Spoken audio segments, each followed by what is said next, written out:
Alright, so another show that I've waited far too long to talk about is Voltron Legendary Defender. It's a Netflix original animated series made by a lot of the same people who made Legend of Korra, which, for those who don't know, was the sequel to Avatar: The Last Airbender. The animation feels very much like the animation from that show, but it is a Voltron show through and through. For those who don't know what Voltron was, it was a 1980s TV show that was basically a heavily recut and redubbed version of an anime series called Go Lion. It tells effectively an entirely different story than Go Lion did, and has become independently popular as kind of its own thing. In a very similar way to Power Rangers is a very different thing in many cases than Super Sentai, despite using a lot of stock footage from that latter show. I'm a big Voltron fan, but I wouldn't say I'm the biggest Voltron fan. In fact, as a child, I'd never really watched the show very often. I mostly know about Voltron, and I mostly have nostalgic feelings about Voltron from a series of audio cassettes that I owned. They came with little picture books, and you would effectively follow along in the book as the cassette tape told the story that the book was telling. They were voiced, they had the music from the show, they did the big combination sequence where they had Keith, the leader of the team, call off each person's role in forming the giant robot Voltron. Ready to form Voltron! Activate interlock! Dynatherms connected! Infracells up!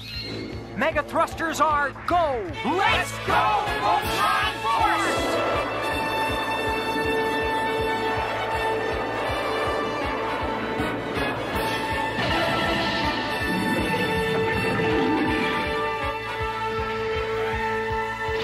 They were fun and exciting, and I used to listen to them for hours. I did watch the show a little bit as a kid, and I did go back and watch a little bit more of it recently. It's not a terrible show, it's just, you can tell, as an adult, you can tell that it's heavily recut from something else. And it doesn't always treat its characters super well.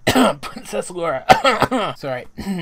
Got something stuck in my throat there. The fact of the matter is, with Voltron's popularity, it's been due for a reboot for a long time. Now, they tried to do a sequel to Voltron recently on the Hub, which is now Discovery Kids, which is actually the second sequel that Voltron's ever gotten, the first being even more quickly forgotten than the Hub version, because it was somehow even worse. The Hub version wasn't terrible, but it had a problem where it never really concluded its storylines, they just kind of ended, and it was more a sequel in name only. The rules of the universe in this show were so radically different than they were in the original show that people wondered why it wasn't treated as a full reboot in the first place. It was a neat concept, and while I did watch it from time to time, it never really took off, and I can fully understand why. Voltron Legendary Defender, however, is a straight-up reboot. It's an attempt to take the original concept of the show and do it over in a modern way, adding much more to the experience. First of all, for those who don't know, in the original series, Voltron started out with one of its robotic lion components being piloted by a man named Sven, only to have him die and be replaced by Princess Allura. In Voltron Legendary Defender, Sven's counterpart, Shiro, not only pilots one of the lions for 2 full seasons, but he is also the leader of the team and probably the character that we get to know the most over the course of the show. When a circumstance arises which forces them to have to replace him as leader, because we have gotten to know this character, it has real impact, where in the original series it just didn't. You can feel, along with the other characters, how much they don't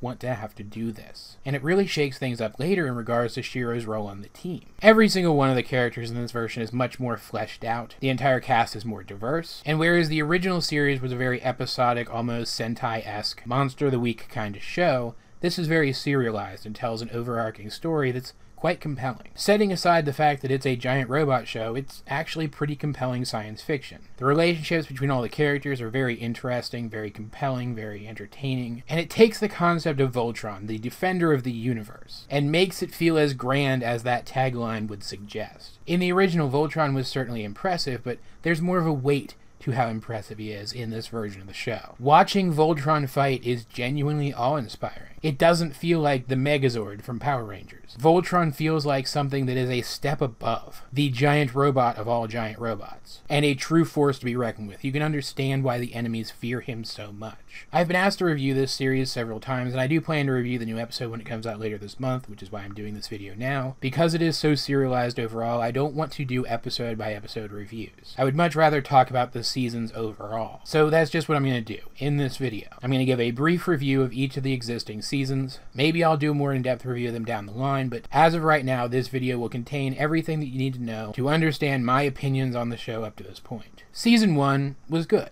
I enjoyed it a lot, but it still had some problems. While it did a really good job of introducing the characters and making you feel for them and relate to them, and not only did a pretty decent job of showing you how they work together, but also of how they grew to be friends, how they grew to rely on each other. But the pacing of the first season was just bad. Not consistently bad all throughout, but bad in enough places that I think it's noteworthy. The first episode, where everybody comes together and gets whisked across the universe to find their place on the Voltron team, was super rushed. It felt almost like a 3 to 5 episode miniseries cut down to just one episode. And while it's certainly not a terrible introduction to the characters and concepts, and a lot of those characters and concepts are fleshed out much better throughout the rest of the season, I still feel like it could have slowed down a little bit. And this happens a couple of other times. There are episodes where things just seem to happen too quickly, almost like there could have been entire scenes in between the scenes that actually exist. But then there are times when the season has the exact opposite problem, taking itself too slow, drawing out concepts over a couple of episodes where I don't feel like it needed to. I understand that the point they were trying to make is that these people felt thrust into this new role, hence the speed of the first episode, and that they wanted to give the gravity of the situation that these people found themselves in time to build up, hence the slow pace of some of the other episodes, but it just didn't work for me overall. Still, there's some great stuff in it. There's even a mystery component, a big character plot twist. It's the most episodic of the seasons so far, even doing a good job of replicating some of the good old-fashioned Monster of the Week types episodes that the original series showcased a lot, but making the threat of the Monster of the Week seem so much bigger than it ever was in the original show. But I liked it a lot. It got me hooked on the show enough to keep watching. Season 2, though, was significantly better in every single way.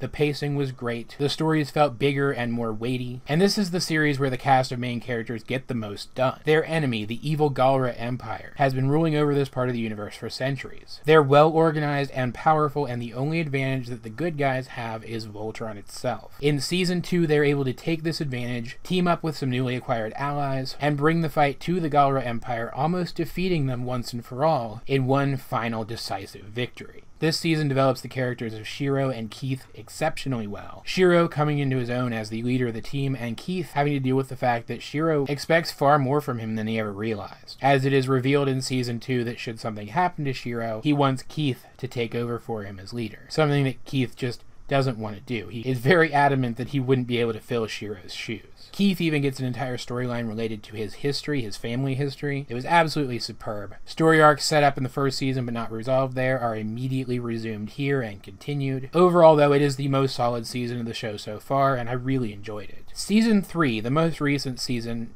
is short. It feels super incomplete, almost as if it was originally only going to be the first half of a season, but they released it early. In this season, the Galra Empire has seen a change in leadership. Prince Lotor, who was a character in the original show, is now the leader of the Galra Empire, and he's kind of a rebel. He does things his own way, he has his own crew, and he has some plot that he's trying to hatch. And throughout this entire season, he manipulates the main characters, even getting them to do what he wants them to do in certain situations to further his goals. They're having to deal with a change up in their command structure. Keith is now leader. Princess Allura, one of the first people they met when they got to this new part of the universe, is now piloting one of the Lynes. Shiro is gone, at least temporarily. And so during this brief period of adjustment where they're having to relearn how to work together, Lotor is able to just knock them around like it's nothing. He takes advantage of their weakness and outmaneuvers them at every turn. He's incredibly intelligent. It was certainly interesting to see a villain who was this capable, but at the same time, the failures of the heroes eventually started to really get annoying. Yeah, they'd managed to get out of whatever danger they were in by the end of the episode, but not once throughout the entirety of Season 3 did they ever score a decisive victory against their enemy. Season 3, in fact, would be really unremarkable to me if not for the change up in command structure, and that this was the season where we finally got Emperor Zarkon, the leader of the Galra Empire's backstory,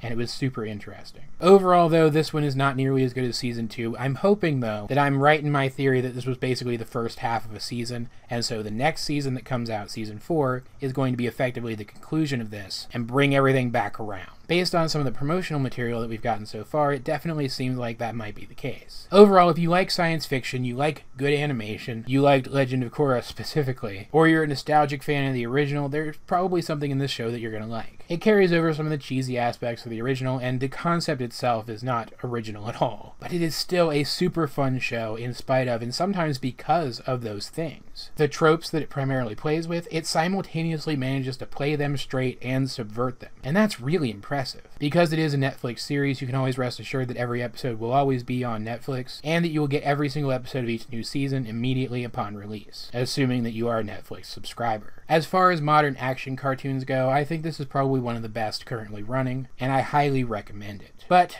that's just my 2 cents on the topic. As per usual, guys, what do you think of Voltron Legendary Defender if you have seen it? Let's get a discussion going in the comment section down below. Either way, this has been AJ22, and I will talk to you guys later.